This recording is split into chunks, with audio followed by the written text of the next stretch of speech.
Spanish brothers Alex and Paul Esparagro topped pre-season MotoGP testing on Sunday, but Paul's day ended in a broken collarbone and a trip to hospital for surgery. Alex, riding for the Yamaha FTR team, clocked a best time of 1 minute 54.874 seconds on the local Losail track, just 0.16 seconds off the pole position time for Jorge Lorenzo on the factory Yamaha M1 last year. Younger brother Paul, the world champion in the Moto2 division in 2013 before stepping up to the elite class for 2014, was second fastest, 0.33 seconds behind the Yamaha Tech 3. But he suffered a fall late in the session and will require surgery on his collarbone in Barcelona on Monday. The 5 factory teams in the MotoGP Championship did not take part in the 3-day test in Qatar after testing tyres in Australia last week. The new season gets underway in Qatar on March 23rd. I was in the limit many laps, but then when I catch Jorge, I saw that he was like want to break to stop me a little bit, but I overtake him quite quick, and then I try to open some gap, and that 25 points are so important.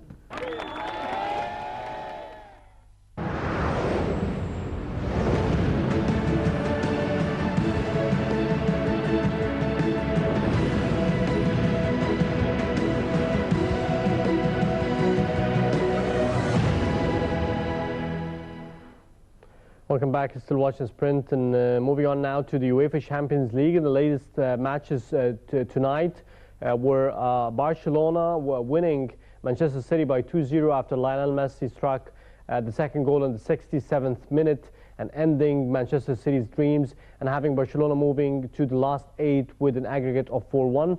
Also on the other side, Paris Saint-Germain won by 2-1 to Bayern Leverkusen, also securing their qualification to the quarterfinals. I'm joined on the line with Frederick Nyonga, sports journalist with TV5 and the International Radio France. I'd like to thank you very much for joining us, Frederick. You're welcome, Sri. So, Frederick, I know you've been covering the match for Paris Saint-Germain. If you can tell us about the latest with the victory and a qualification towards the quarterfinals. You know, it was a kind of, you know, the game was already, we can say the stake was already finished, you know, from the first leg, because Paris Saint-Germain won 4-0, you know, yes, in Germany. So when you look at the game, you know, both sides knew that, you know, this game is like, you know, it was a kind of friendly game, but, you know, the German team scored a first goal rapidly in the first minute, you know, within the 10 first minutes, and Paris, you know, scored rapidly right after the first goal of the first German goal. So and then, you know, in the second half, Paris Saint-Germain scored a second goal and ended up finally, you know, with the German hopes, you know. But this game was not with the same level than the first game, because Laurent Blanc decided to put a lot of players who are not playing regularly. I think about Pastore, Lucas Digne, or even Rabiot, and a lot of key players didn't play, you know, so it was not a game like the first leg, you know. But finally, Paris Saint-Germain did the job. So I'm quite sure you're happy about the qualification, yeah, for PSG to the quarterfinals. Do you think this is a significant achievement for PSG? Do you think they will be able to move towards the semifinals and maybe the finals? Look, you know, I think, you know, from the next stage, you know, things will be difficult, you know, because you have teams like Barcelona, Atletico Madrid, or Bayern of Munich, and those kind of teams are not the same level than Leverkusen, for instance, you know. So, you know, it will be more balanced, you know, between teams, and you know, I'm not sure that you know, Paris Saint-Germain will go to the final and win the title. But, you know, I can say that starting from the quarterfinals or even semifinals, each team, every team, you know, can win the title. Look at last year, for instance, you know, if you look at the semifinal, we had Real Madrid, Barcelona, Bayern Munich, and Dortmund. And yes. Dortmund could go to the final, you know, and nobody could expect, you know, before the semi-final that Dortmund will reach the final. And even, you know, Dortmund could win the title, you know. They were very near to reach the final, I mean, to clinch the title. So this is why, I mean, it will be difficult, you know, to know if Paris Saint-Germain will go to the final and will even win the title. And a last thing, I just would like to add also, you know, even if I love Paris Saint-Germain, of course, you know, till now they didn't play a big team. You know, yes. Leverkusen was not a kind of team like Dortmund. So or they were Bayern. Lucky so far to pass to the quarterfinals. Yes, and even in the group stage, they didn't have a very big team, you know, alongside. Like they had Olympiacos, Benfica, but you know, they are not big teams, you know, at the moment. So this is why, you know, for me, it's very difficult to say, you know, if they will be able to do something or not. But obviously, they have a very big team this year. Yes. So if we switch to the other match, Barcelona winning 2-1 and ending Manchester City's dreams to move to the quarterfinals.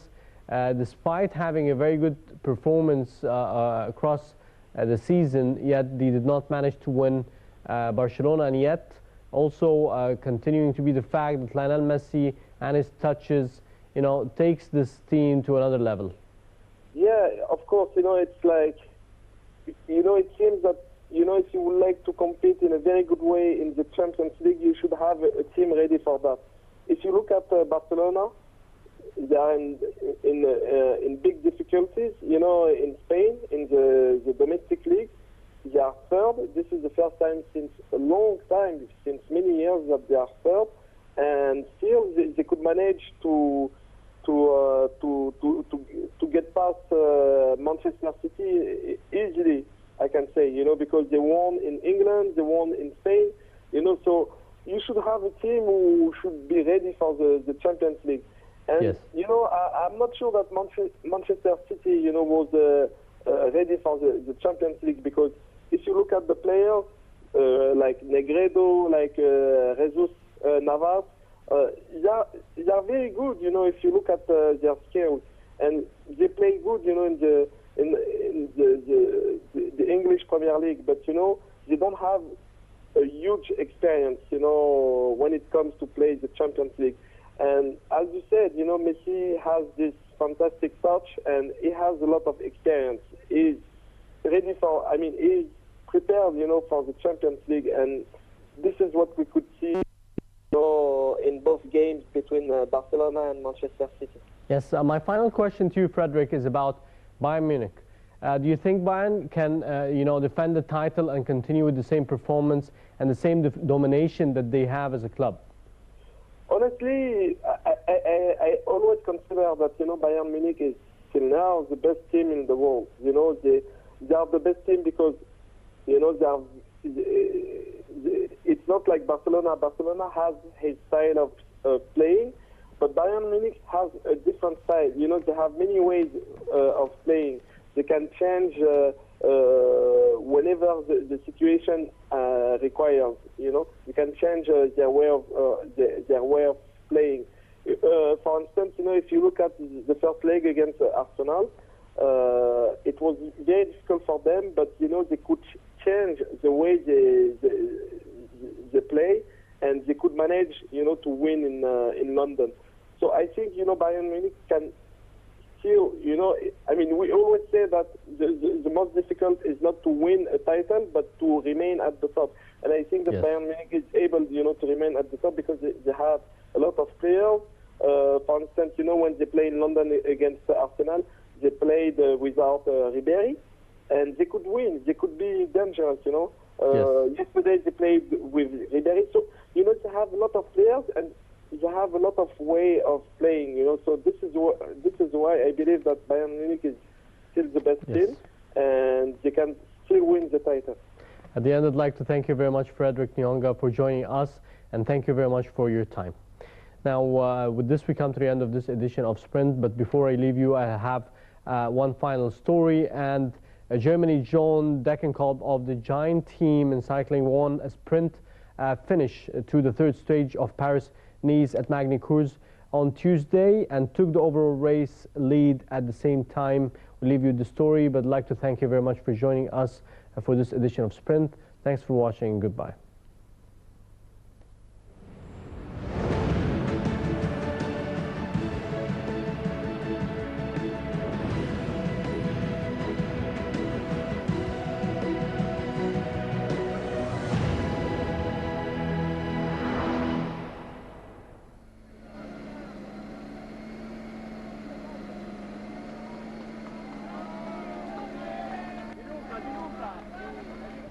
Germany's John Degenkolb of the Giant team won a sprint finish to the third stage of Paris-Nice at Magny-Cours on Tuesday and took the overall race lead at the same time. Degenkolb powered home on the 180-kilometer stage from Torcy ahead of Australian Matthew Goss and José Joaquin Rosas of Spain. Time bonuses allowed Degenkolb to snare the leader's jersey from Frenchman Nasser Bouhanni, the winner of the opening stage, who could finish only 7th this time around. The FDJ rider trails Degenkolb, who finished second on the first two stages by 8 seconds, with Dutchman Moreno Hofland, the second stage winner, but 10th this time, third overall at 12 seconds. Degenkolb actually won 5 stages of the Vuelta in 2012. 3 Frenchmen made it into the day's breakaway in the race to the sun, but the peloton never allowed Romain Filou, Pauline Faucard and Périg Quameur more than 3 minutes advantage. Quameur dropped his 2 companions with 11 kilometers left and entered the Magny-Cours Formula 1 circuit 4.5 kilometers from home with a 30-second lead. But the peloton was not to be denied on the sweeping curves of the racing track and gobbled him up with 2 kilometers left, after which it was up to the sprinters.